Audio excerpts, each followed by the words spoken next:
Guys, this is lecture number 3 and video number 2. So in video number 1 हमने क्या बात की थी, हमने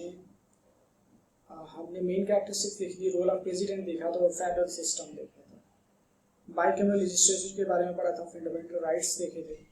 और अब हम देखने जा रहे हैं Islamic character of the constitution के हमारा जो आइन है 1973 का, वो किस तरह से, उसमें क्या इस्लामिक कैरेक्टर्स हैं। आर्टिकल 2 जो है हमारा, इस्लाम डिक्लेयर, आर्टिकल 2 के मुताबिक Islam declare as a religion of state, मतलब यानी कि रियासत का जो मजहब है वो इस्लाम है। तो इस्लामी जमहूरिया पाकिस्तान, इस पे इसी पे हमारा नाम भी है हमारे कंट्री का। According to it president and prime minister should be Muslims. Yes, 1973 के कॉन्स्टिट्यूशन के मुताबिक पाकिस्तान का जो वज़ीर आज़म और सदर होगा उसके लिए मुसलमान होना लाजमी है, वो मतलब कोई नॉन मुस्लिम उसका वज़ीर आज़म सदर नहीं हो सकता। आर्टिकल्स 223 जो है provided for council of Islamic ideology, ये आर्टिकल आप एमसीक्यूज के लिए याद रख सकते हैं कि जो इस्लामिक आइडियोलॉजी है उसके लिए काउंसिल जो प्रोवाइड कर रहा है वो आर्टिकल 23 का है, 223। ये इस्लामिक मतलब थोड़ा सा इसमें टच है हमारे इस आइन के अंदर।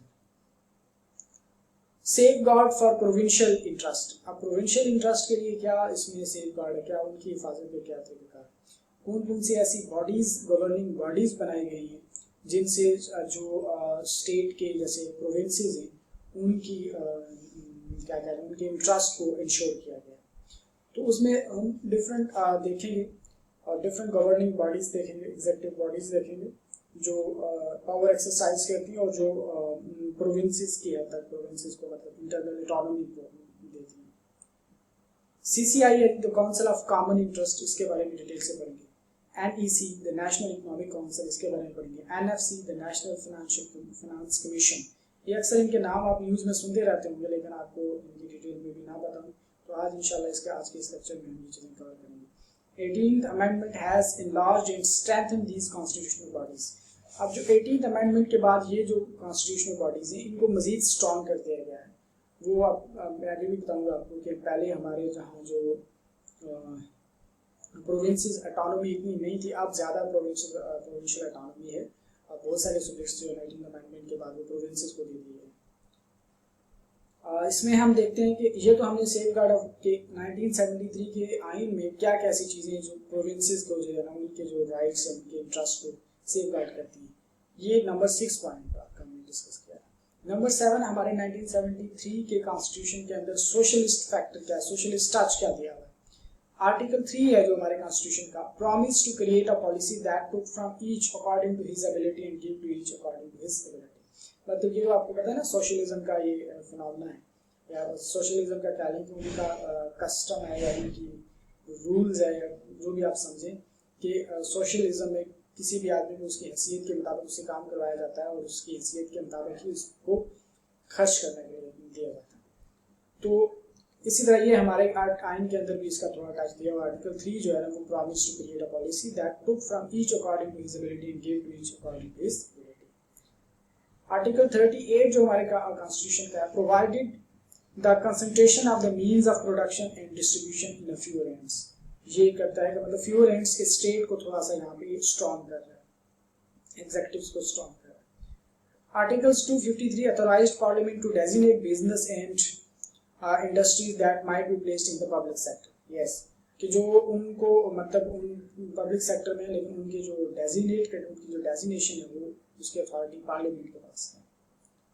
आर्टिकल 34 जो हमारे कॉन्स्टिट्यूशन का है, required to the state to ensure the full participation of women in all space of national life. Yes, तो ये भी एमसीक्यूज में भी आ सकता है और वैसे भी ये इम्पोर्टेंट है टू बी अंडरस्टूड कि हमारा जो कॉन्स्टिट्यूशन का आर्टिकल 34 है वो इस बात को इंश्योर करता है कि हमारी जो औरतें हैं, वुमेन हैं, उनकी पार्टिसिपेशन जो है ना जिंदगी के तमाम जो सफेज हैं उनमें यकीनी बनाया जाए। अब है जी इम्पोर्टेंट वन कि अपॉइंटमेंट ऑफ जजेस की 1973 के कॉन्स्टिट्यूशन के मुताबिक जो जजेस अपॉइंट होते हैं वो किस तरह से अपॉइंट होते हैं उसके बारे में आज हम करेंगे। द जजेस have always been appointed politically in the sense that the political executive has the discretion of appointing judges to the higher courts। अब हायर कोर्ट्स के जो जजेस होते हैं ये एग्जीक्यूटिव के पास, ये पॉलिटिकल एग्जीक्यूटिव मींस के जो गवर्नमेंट होती है उसके पास ये अथॉरिटी होती है कि वो ये इनको हायर करे। According to 1973 constitution article 177, article 170 जो है वो क्या कहता है, द चीफ जज of Supreme court shall be appointed by the president and each of the other जज shall be appointed by the president in consultation with the chief justice.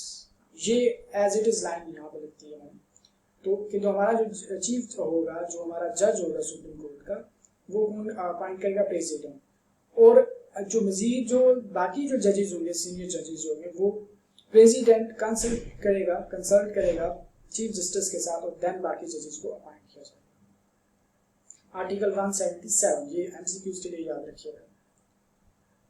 उसके अलावा न्यू आर्टिकल 177A, ये 18th amendment के बाद आया। पहला ये वाला जो है, ये तो पहले वाला आर्टिकल 1973 का चला रहा था। ये 18th अमेंडमेंट के बाद जो नया आर्टिकल आया वो देखते हैं क्या है। It provided a mechanism of appointing जजेस टू द हायर कोर्ट। ठीक है, एक मैकेनिज्म देता है to meet the concerns of Supreme Court. 19th amendment in the constitution. लेकिन अब ये भी नहीं है, 18th अमेंडमेंट में ये अपनाया गया था, लेकिन अब इसकी जगह 19th अमेंडमेंट आ गई है। वो हम देखते हैं कि एक्चुअली अब क्या चल रहा है। According to 19th Amendment, strength of judges in the Judicial Commission on one hand and made it obligatory on the part of Parliamentary Committee to give reasons for rejecting Judicial Commission's recommendation in writing. Strength of judges in the Judicial Commission, एक Judicial Commission बना है उसमें on the one hand and made it obligatory, और ये भी जरूरी है, on the part of Parliamentary Committee, एक Parliamentary Committee होती है, एक Judicial Committee होती है, to give reason, कि वो रीजन है for rejecting judicial commission recommendation in writing, कि अगर जुडिशियल कमीशन रिकमेंड जो कर रहा है पार्लियामेंट को, कोई जजेस, जो जुडिशियल कमीशन जजेस का जो बेंच है वो अब रिकमेंड कर रहा है जज के लिए, तो कि इसको अपॉइंट किया जाए जजेस, तो अब पार्लियामेंट्री कमेटी जो है वो उसको रिजेक्शन की रीजन में लिखेगी अगर पार्लियामेंट्री कमेटी जो है ना वो उसको रिजेक्ट करती है। तो ये बेसिकली दो कमीशन होते हैं, पार्लियामेंट्री कमीशन और जुडिशियल कमीशन, तो पार्लियामेंट्री कमेटी कह रहे हैं। तो ये अब हम देखते हैं कि किस तरह से आगे करते हैं। अब मैकेनिज्म क्या है जी जजेस के बनने का, हम ये देखते हैं। मैकेनिज्म ऑफ जजेस appointment, it is comprising over two stages by the two bodies, दो bodies हैं different। अब judicial commission makes recommendation, judicial commission है जिसमें जजेस शामिल होते हैं, वो क्या करता है, वो रिकमेंडेशन बनाता है कि किसको अपॉइंट करें। अब पार्लियामेंट्री कमेटीज टू स्क्रूटिनाइज, अब पार्लियामेंट्री जो कमेटी है वो इसको चेक करती है, इसको स्क्रूटिनाइज करती है, इसको देखती है कि क्या जो रिकमेंडेशंस जुडिशियल कमीशन ने दी आया वो ठीक है, उनको अपॉइंट करना चाहिए, दो के पावर है इसके मुताबिक। लेकिन 19th अमेंडमेंट ने एक चीज मजीद कर दी कि अब जो पहले ज्यादा पावर थी पार्लियामेंट के, पार्लियामेंट जवाबदेह नहीं थी इसके आगे, इसमें स्पेशली जजेस को। अब अगर वो किसी को रिजेक्ट कर रहे हैं, जुडिशियल कमीशन की पेश की सिफारिश को रिजेक्ट कर रहे हैं, तो पार्लियामेंट्री जो कमेटी है उसकी रीजन भी लिखनी होगी जुडिशियल कमीशन को कि इस रीजन की बना पे इसको रिजेक्ट किया जा रहा है।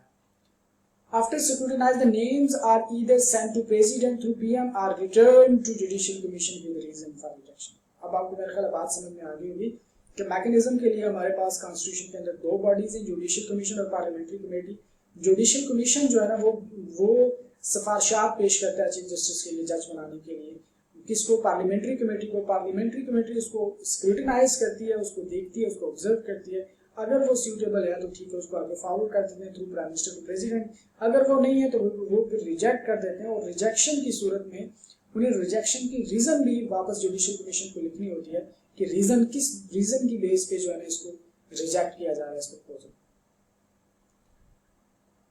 अब जुडिशियल कमीशन होता क्या ये भी देख लेते हैं। जुडिशियल कमीशन 6 मेंबर होते हैं इसमें, एंड 2 मोस्ट सीनियर जजेस ऑफ सुप्रीम कोर्ट होते हैं। बेसिकली 6 मेंबर 2 मोस्ट सीनियर जजेस होते हैं सुप्रीम कोर्ट के। 1 रिटायर्ड चीफ जस्टिस होता है, और अ जज to be nominated in consultation with the senior most जज ऑफ सुप्रीम कोर्ट। मतलब सुप्रीम कोर्ट जो सुप्रीम कोर्ट का जो सीनियर जज रह चुका है वो भी इसमें शामिल कर किया जा सकता है। एक रिटायर्ड चीफ जस्टिस होता है, या फिर कोई सीनियर जो जज सुप्रीम कोर्ट का रह चुका है। फेडरल लॉ मिनिस्टर होता है, ठीक है, ये हम जुडिशियल कमीशन की बात करें, जुडिशियल कमीशन की जो टीम होती है। फेडरल लॉ मिनिस्टर होता है। अटॉर्नी जो जनरल होता है हुकूमत का अपनी कानून वो होता है। 1 nominee of the supreme court bar council from amongst the senior advocate of Supreme court. Supreme court के जो एडवोकेट हैं उनमें से आदमी होता है जो सुप्रीम कोर्ट बार काउंसिल जिसको नॉमिनेट करती है। Headed by chief justice, chief justice को हेड कर रहा होता है। टोटल 7 होते हैं इसके। अब पार्लियामेंट्री है, हमने दो कॉन्स्टिट्यूशनल बॉडीज की हैं जो मैकेनिज्म, जो जजेस को अपॉइंट करने का जो मैकेनिज्म है उसके लिए जो दो हमारे पास बॉडीज। पार्लियामेंट्री कमेटी क्या है? अब by partition committee consisting of 8 members. By partition committee से मुराद ये है कि एक कोई पार्टी ये नहीं है कि जो पार्टी रूल करे, बल्कि ओपोजिशन में से भी, बाई पार्टीशन से मुराद दो जमातें, तो ओपोजिशन से भी इस पार्लियामेंट्री कमेटी के अंदर जो है ना लोग शामिल होंगे। 4 from government benches, 4 from opposition benches, equal equal है। मतलब ये जो पार्लियामेंट्री कमेटी बनती है जिसने जुडिशियल कमीशन की सिफारिशात को देखना होता है, ये इक्वल बनी होती है। Confirmation of the recommendation is to be decided by 2/3, 5 out of 8। मतलब जो 5 इस तरफ जो है ना वो हो जाए, उसकी जो वो 5 इसको अगर रिकमेंडेशन को कंफर्म कर दे तो ये देन कंफर्म हो जाती है, प्रेसिडेंट को भेज दी जाए। अगर 5 नहीं हुए तो फिर उसको वापस कर देगा। Rejection can be made by 3/4। अगर 3-5 है तो वो भी रिजेक्शन बनाई जा सकती है। It has to be done within 14 days. ये 14 दिनों के अंदर ये डिसाइड करना होता है। मेथड ऑफ अमेंडमेंट क्या है, इसके अंदर अमेंडमेंट क्या है, ये हमारे कॉन्स्टिट्यूशन के अंदर, कॉन्स्टिट्यूशन के अंदर मेथड ऑफ अमेंडमेंट क्या है। आर्टिकल, ये जजेस वाली की बात नहीं कर रही है, हम जनरल देख रहे हैं कि हमारे पास जो अमेंडमेंट का मेथड है वो क्या है। Article 238 and article 239 of the constitution deal with the amendment. Amendment करनी है। The Constitution may be amended by Act of Parliament। Parliament के किसी एक्ट से भी इसको अमेंड किया जाता है। 2/3 of the total membership of the House is compulsory for amendment। ये भी जो हाउस है, जो कह लें आपके हमारा नेशनल असेंबली हाउस है, उसमें से 2/3 of the total membership, जो टोटल मेंबरशिप उसकी जो 2/3 मेजॉरिटी है, वो जो है of the house is compulsory for amendment. वो कोई भी अमेंडमेंट बनाने के लिए लाजमी है, उसके बगैर अमेंडमेंट नहीं हो सकती। अब हम देखते हैं रेवेन्यू शेयरिंग। अपने ये तो हमने कॉन्स्टिट्यूशन की वगैरह देख लिया ना, कॉन्स्टिट्यूशन की जो डिफरेंट बॉडी। अब रेवेन्यू शेयरिंग क्या है, वो किस तरह से करती है। जो हमने पीछे कुछ अवार्ड की बात की थी, एनएफसी की, नेशनल एनईसी की, ठीक है, नेशनल इकोनॉमिक कमीशन की, उनको हम देखते हैं कि वो क्या क्या है। ICC, council of common interest, CCI देखते हैं। रेवेन्यू शेयरिंग में जी नेमर अवार्ड, ये चल अंग्रेज के दौर का एक अवार्ड चला है उस वक्त, act of 1935 to distribute the sources between federal and provincial government. ये उस वक्त था जो कि किस तरह से फेडरल और प्रोविंशियल गवर्नमेंट में जो है रिसोर्सेज को वो डिस्ट्रीब्यूट किया जाए। Neymar award was followed by Pakistan till 1952। 1952 तक इसको फॉलो किया जाता रहा। सर जेरेमी रेजिमन अवार्ड इसका नाम है। 1947 दिसंबर 19 इम्प्लीमेंट और 1952 ये दिसंबर 1947 में, और इसका इम्प्लीमेंट हुआ 1952 में। 1961 अवार्ड है, 1964 अवार्ड, ये भी डिफरेंट अवार्ड है रेवेन्यू शेयर करने के लिए। फिर 1970 में हमारी एनएफसी कमेटी बनी और फिर एनएफसी अवार्ड, उसके बाद एनएफसी कमेटी बनी और डिफरेंट एनएफसी अवार्ड आते हैं। जैसे 1974 का है पहला, दूसरा 1979 में है, तीसरा 1985 में है, चौथा 1990 में है, पांचवा 1996 में है, छठा 2000 में है, सातवां 2009 में है और आठवां 2015 में है एनएफसी अवार्ड। तो ये इनके हम डिटेल्स आप देखते हैं। एनएफसी अवार्ड क्या होता है जी?